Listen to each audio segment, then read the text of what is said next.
is Joy of Heaven, Saint of the Day for June 26th. As we celebrate the feast of St. Jose Maria Escriva's Day. Jose Maria Escriva de Balaguer was born in Barbastro, Spain, on January 9, 1902, the second of 6 children of Jose and Dolores Escriva. Growing up in a devout family and attending Catholic schools, he learned the basic truths of the faith and practices such as frequent confession and communion, the rosary, and almsgiving. The death of 3 younger sisters, and his father's bankruptcy after business reverses, taught him the meaning of suffering and brought maturity to his outgoing and cheerful temperament. In 1915, the family moved to Logrono, where his father had found new employment. Beginning in 1918, Jose Maria sensed that God was asking something of him, although he didn't know exactly what it was. He decided to become a priest, in order to be available for whatever God wanted of him. He began studying for the priesthood, first in Logrono and later in Saragossa. At his father's suggestion and with the permission of his superiors at the seminary, he also began to study civil law. He was ordained a priest and began his pastoral ministry in 1925. In 1927, Father Jose Maria moved to Madrid to study for a graduate degree in law. He was accompanied by his mother, sister, and brother, as his father had died in 1924 and he was now head of the family. They were not well off, and he had to tutor law students to support them. At the same time, he carried out a demanding pastoral work, especially among the poor and sick in Madrid, and with young children.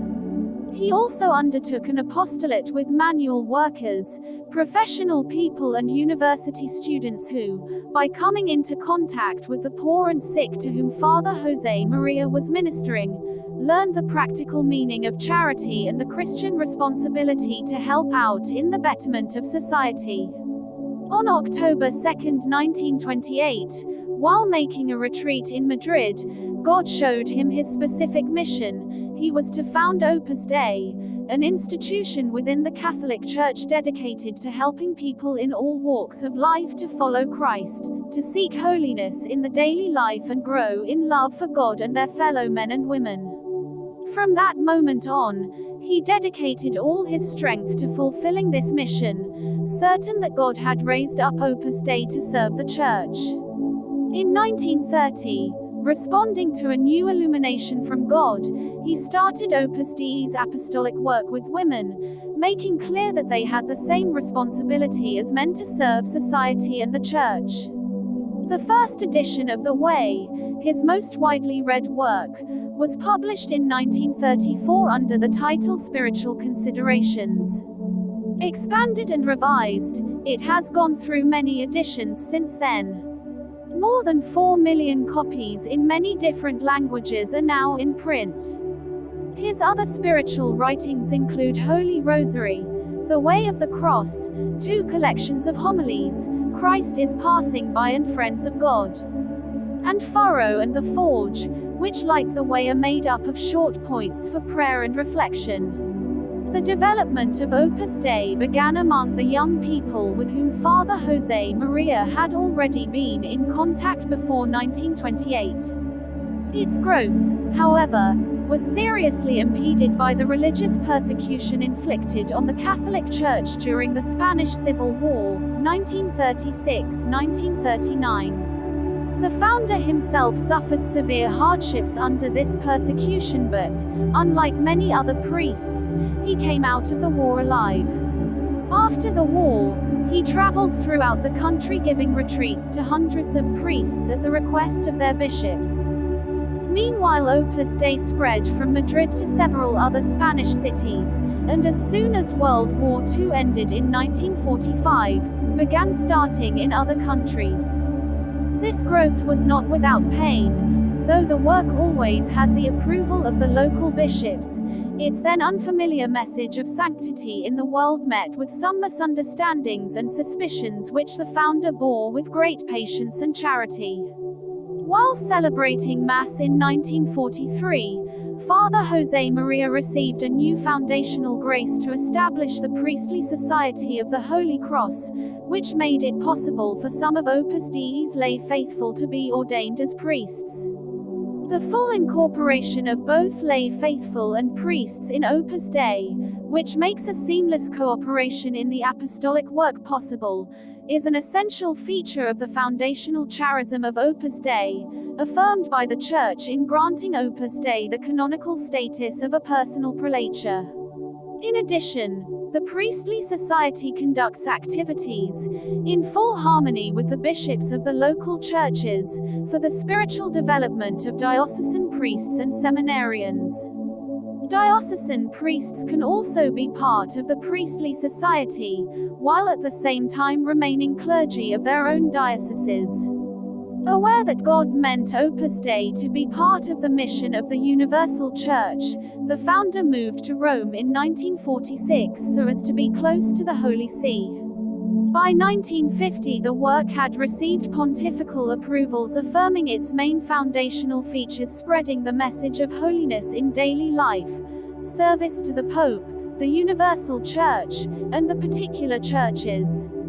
Secularity and naturalness, fostering personal freedom and responsibility, and a pluralism consistent with Catholic moral, political, and social teachings.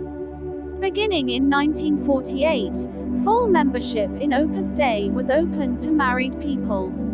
In 1950 the Holy See approved the idea of accepting non-Catholics and even non-Christians as cooperators, persons who assist Opus Dei in its projects and programs without being members. The next decade saw the launching of a wide range of undertakings, professional schools, agricultural training centers, universities, primary and secondary schools, hospitals and clinics, and other initiatives, open to people of all races, religions, and social backgrounds but of manifestly Christian inspiration. During Vatican Council II, 1962-1965, Monsignor Escriva worked closely with many of the Council Fathers, discussing key Council themes such as the universal call to holiness and the importance of laypersons in the mission of the Church.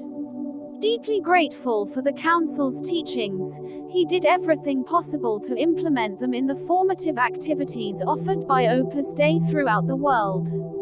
Between 1970 and 1975 the founder undertook catechetical trips throughout Europe and Latin America, speaking with many people, at times in large gatherings, about love of God, the sacraments, Christian dedication, and the need to sanctify work and family life. By the time of the founder's death, Opus Dei had spread to 30 nations on 6 continents. It now 2002 has more than 84,000 members in 60 countries. Monsignor Escriva's death in Rome came suddenly on June 26, 1975, when he was 73. Large numbers of bishops and ordinary faithful petitioned the Vatican to begin the process for his beatification and canonization. On May 17, 1992, Pope John Paul II declared him blessed before a huge crowd in St. Peter's Square. He is to be canonized, formally declared a saint on October 6, 2002. From Joy of Heaven, thank you everyone. You may also make a novena, and we're inviting you to please try to click the thanks button for your comment to have an amazing, colorful and wonderful animation. God bless us all.